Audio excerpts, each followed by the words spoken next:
Hello and welcome to the unboxing and review of the Wandering Star Tarot by Kat Pierce. This deck has 80 cards and a guidebook, and we'll see the extra cards. As you can see, it's this, I'm not fully sure how to describe it. I mean, I know it's a foil, but it's not gold like that bright yellow gold. But it's also not quite red, not quite like a rose gold. It's somewhere in between, but it's this beautiful foil that you have on the cover. Then you have some of the back here. The Wandering Star Tarot is a compass for seekers and dreamers in search of the treasures that lie within the heart, mind, and spirit. I love that. Now, I actually found this deck on a search for a deck for a friend of mine. She is beginning tarot. She learned from me from my tarot course that I offer. It's called the High Priestess Within. High Priestess is one of my favorite cards in the tarot, so I like calling it that. So she was wanting like a deck that felt like beginner. It was fun, but also gave keywords to help her learn. And I found this deck, and it's actually really great. So without further ado, let's open the box. Then you have this really beautiful kind of like constellation. And it says, there is a universe inside of you. That's beautiful. Here's the guidebook. And here are the cards. Look at these backs. I love these backs. So freaking beautiful. It's not edged with anything. That's okay. I'm not bothered by that. Here's the guidebook. The box also says there is a universe inside of you. I like that. I like when boxes have like a little surprise or something. Okay, so let's look at the guidebook. For Stevie. Aw. Of course, you have your table of contents, understanding the deck, major and minor arcana, how to use the deck, which I love that. And then you have, of course, your card messages. So here we have your introduction by Kat Pierce herself, understanding the deck. So the major arcana, explaining a little bit of what it is, 22 cards. Then explaining the bit of the minor arcana, 56 cards. And then you have using the deck. You have ask, like how to ask a question, what to ask, and then a card a day. So that would be like one spread. Then you have the 3-card spread, explaining past, present, future, or there's also alternatives like mind, body, spirit, physical, emotional, spiritual, subconscious, conscious, superconscious, and your path, your potential. I actually like that a lot. Then you have your Wandering Star spread. That's really cool. How much is it? 7. It looks like 7 cards, and here they are. Then you have the Celtic Cross, pretty classic, but definitely one that should be learned. And then talking about reversed meanings. The Wandering Star does not include reversed meanings. While I'm not opposed to reversed interpretations, I was not led to make them a part of this deck. Okay. So, with reversals too, like it's entirely up to you, right? Some people read reversals as the opposite of the card. Some people read reversals as the energy being blocked or something. So it is entirely up to you. So getting to the card messages and the meanings, you have a little quote here by Lady Frida Harris, who's the painter of the Thoth deck, if you're not familiar with that one. That's also another great deck. So here's what you get. You don't get a depiction of the card. What you do get is of course, the number and title of the card. You have some keywords. Then you have a paragraph about what it means and just explaining what the card is. Then you have a quote. That happens for pretty much all the cards. Here's more major arcana. Some are longer than others.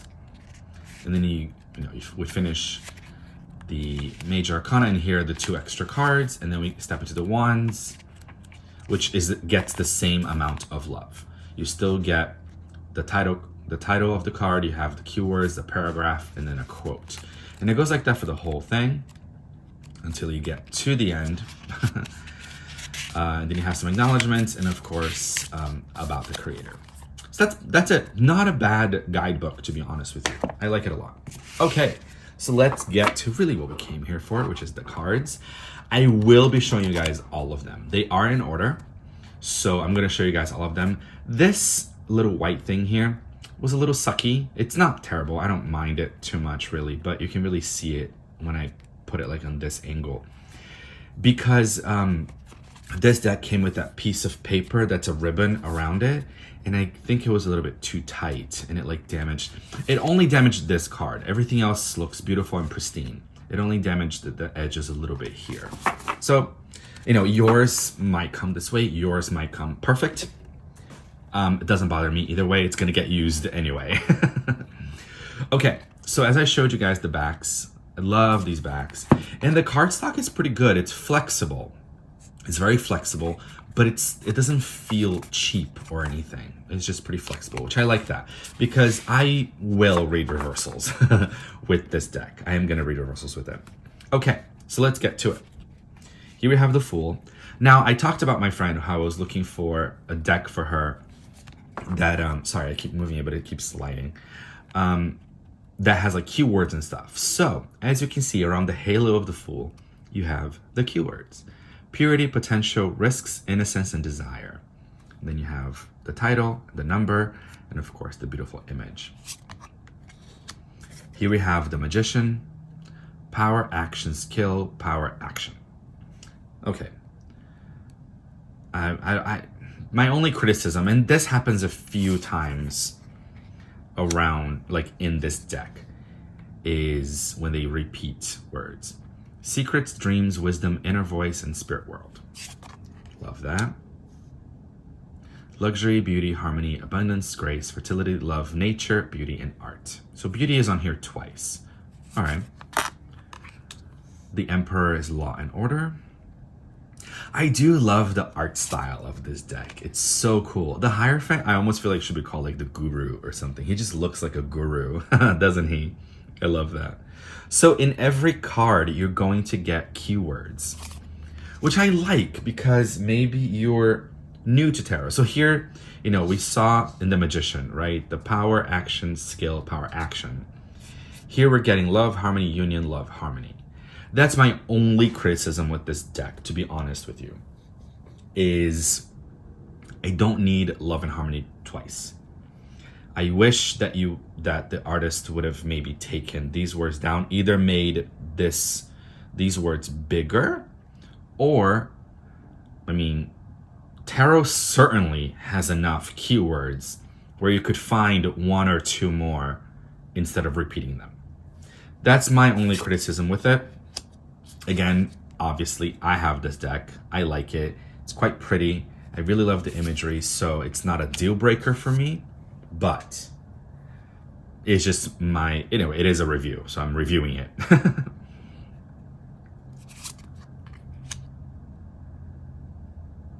Here we have the Hermit, the Wheel of Fortune, which is like down here. We have Justice. Sometimes you have to like look for the words. So for example, here they are in the earth. Writing, rebirth, sacrifice, reflection.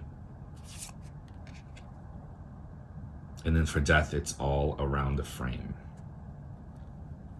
I mean, this deck is super colorful, isn't it? And I think it's a really good one. The artwork itself is a lot of portraits, is what it feels like to me. I know I'm only showing you guys the major arcana so far, but looking through the whole thing, I mean, there are symbols. Of course there are. You know, the Temperance card is definitely symbolic, although you can't see the feet. The devil here, right? The mask and the snake and the tower are definitely very like traditional, I guess, for lack of a better word. But for example, they are, a lot of these cards, they look like they're just like this, right? We have here like Strength, or the Hierophant, or the High Priestess, Empress, Emperor, and Justice. Like they're all kind of just facing forward, holding something.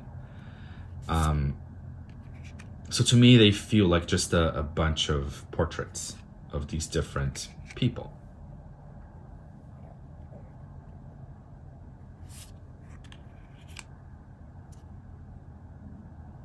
Right, you see like how they're facing forward, but they're all holding something. They're symbols.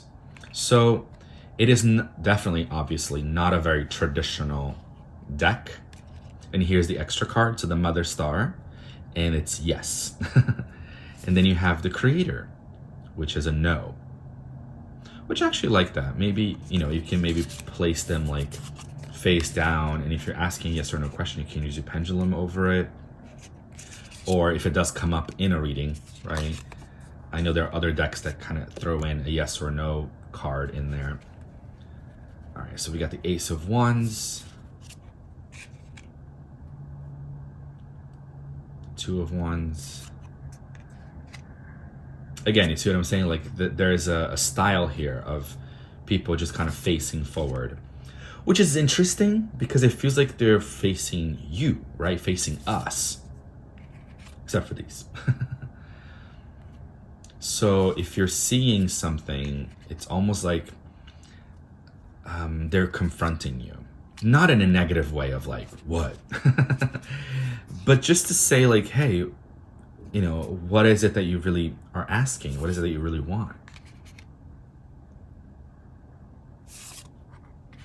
The tarot, the tarot can definitely be confronting just in itself. And then to have the faces looking right at you is definitely interesting.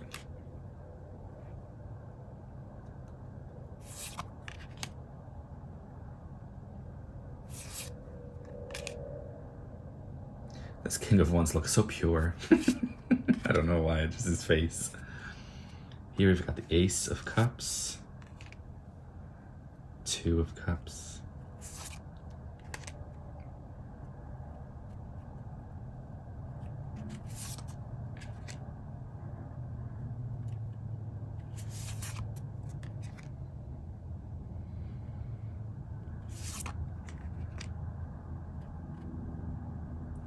What I do like about this deck as well is that even though it doesn't shy away from, for example, the Five of Cups, right? Maybe a card that can cause some discomfort.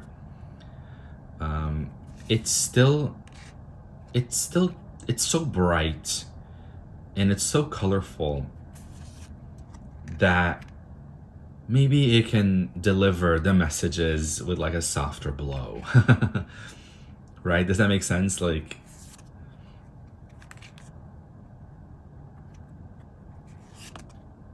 it's still delivering the messages that need to be delivered, but perhaps in a nicer way, in a softer way, in a way that we can handle it and digest.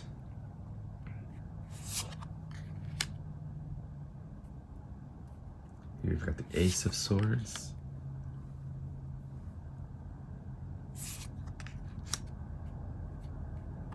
Right, even the Three of Swords, definitely an iconic image. And yes, there's sadness here, but it's so colorful. And then with this rays of red, like there's a certain, I don't know, to me there's a certain level of like brightness to this deck.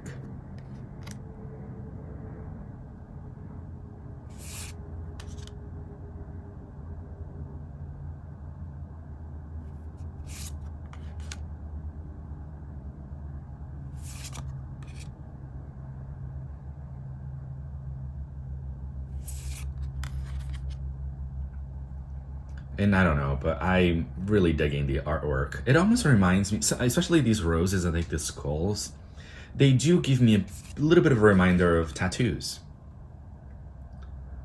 Of course, not all cards, but some do.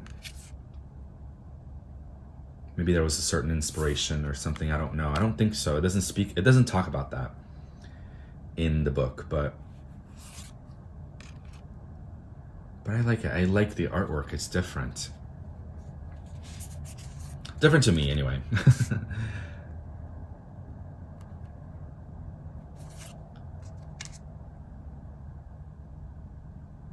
So obviously, as you have noticed, every card has keywords, which I think is, again, I've already talked about this, but I feel like it needs repeating. Like, if you're a beginner, if you're advanced, for the advanced people like us, the images will just speak to you, right? The colors will speak to you. This deck will speak to you in some way. But if you're a beginner, and you're like, maybe you're trying to get out of the book, right? There's no shame in reading the book. Absolutely not. Oh, I love all these rainbows here. There's absolutely no shame in reading the book. Me still as a professional, sometimes if I'm really getting to know a deck and I'm reading for myself, I will absolutely go to the book. But I'm not going to go to the book when it comes to a client. And this deck is a really good one if you are trying to transition out of the book and you want to be just deck. And like, no, I don't want to look at the book ever again. I want to transition into like just touching deeper into my intuition and really feeling it. This deck with these keywords can definitely be a help to you. Beautiful Knight of Pentacles. We got the Queen of Pentacles and finally the King of Pentacles. All right, so that's the unboxing and review of the Wandering Star Tarot by Kat Pierce, published by Hay House. Hope you guys enjoyed it. I mean, again, you can kind of see it all together here, how colorful, how pretty, how vibrant the deck is. All right, guys, thank you so much for joining me, and I'll see you guys next time.